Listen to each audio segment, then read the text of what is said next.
Bonsoir Lilian, bonsoir Fred, vous êtes tous les deux représentants de l'association Aide. Est-ce que vous pouvez nous décrire cette association et ses combats? L'association Aide, 25 ans de combat, des combats gagnés, mais encore beaucoup à faire, beaucoup de discrimination, puisque le but et l'émission de l'association, c'est donc la lutte contre le sida et les hépatites. Évidemment, le public LGBT pendant ce festival gay lesbien de tous égaux nous touche particulièrement, puisque cette communauté a été largement touchée par l'épidémie à VIH. Et voilà, c'est une association qui est sur le terrain, c'est la seule association française et européenne, première association française et européenne de lutte contre le sida, qui est sur le terrain tous les jours auprès de la communauté LGBT. D'accord. Pour des permanences d'accueil, d'écoute et de conseils et d'informations. Ce soir, nous sommes ici au Thé dans l'Encrier pour un débat-conférence. Est-ce que vous pouvez me donner le sujet et ce dont on va traiter? Alors ce soir, le sujet c'est, ici nous parlions de cul. Voilà, c'est une soirée, donc Aide est une association de santé communautaire. Ce soir nous allons parler de santé, prendre soin de soi déjà, c'est de pouvoir permettre de moins transmettre, de prendre soin de soi, c'est important. Donc aujourd'hui nous allons parler de pratiques, de sexualité, des maladies sexuellement transmissibles, comment connaître, parce que quand on connaît, on a moins peur et automatiquement on adapte sa prévention. Très bien. Hier nous étions au CIDAG. Est-ce que vous pouvez me parler un petit peu de ce lieu? Je crois que vous faites l'accueil dans ce lieu.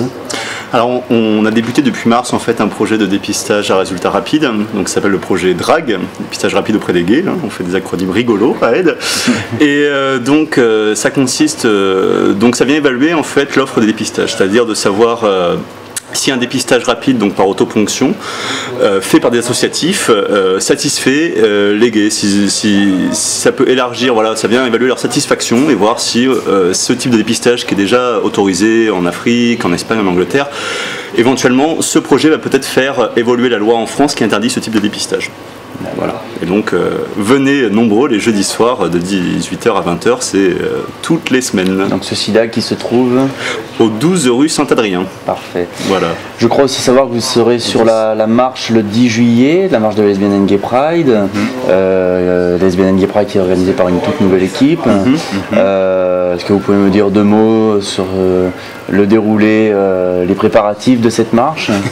Les préparatifs sont lourds avec cette chaleur, mais on va y arriver. Voilà, oui, Aide revient enfin, après 8 ans d'absence, revient sur la marche de la Lesbian and Gay Pride, parce qu'il y a d'autres associations, parce qu'il y aura des revendications et qu'il est important que Aide soit auprès de la communauté LGBT. Donc on sera présent sur cette marche et lors aussi de la soirée du soir au Doc des Suds à Factory Pride. Et voilà, l'élan qu'a donné l'association Tous Égaux, qui a fédéré quand même une grande partie des associations marseillaises et des alentours, a fait que Aide a pris la décision d'être présent dans cette Lesbian and Gay Pride, dans le festival avec les événements que nous venons de parler, et sur le défilé et la soirée avec Tous Égaux. Et on remercie de la confiance qu'il fait à Aide. Et je remercie aussi, j'en profite pour remercier tous les acteurs et tous les militants de Aide, séroconcernés, qui se sont mobilisés pour qu'on arrive à faire le travail pour ce défilé et cette soirée.